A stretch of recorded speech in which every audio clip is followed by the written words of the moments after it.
તો વડોદરામાં કારેલીબાગની બ્રાઇટ સ્કૂલને જે ધમકી મળી હતી તે મામલે ખુલાસો થયો છે કે શાળામાં જ ભણતા એક વિદ્યાર્થીએ આ ધમકીભર્યો ઈમેલ મોકલ્યો હતો। વિદ્યાર્થીએ પ્રેન્ક કરવા માટે ઈમેલ કર્યો હોવાનું સામે આવ્યું। પોલીસે વિદ્યાર્થીના વાલીને બોલાવીને વધુ કાર્યવાહી હાથ ધરી છે।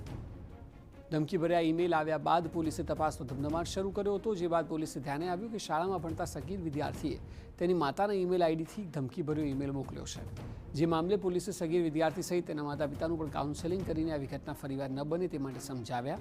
મહત્વનું છે કે ગઈકાલે અમદાવાદ અને વડોદરામાં મળીને 30થી વધુ શાળાઓને ધમકીભર્યા ઈમેલ મળ્યા હતા।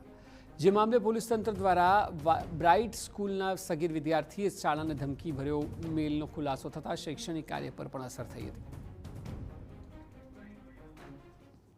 ઇન્વેસ્ટિગેશનમાં નીકળ્યું છે કે એક માઇનર સ્ટુડન્ટે આ ઈમેલ એમના મધરના ઈમેલ આઈડીથી મોકલ્યા હતા। તો આ અંગે આપણે એમના પરિવારને, બાળકને સમજ કરી છે। આ એક ગંભીર બાબત છે।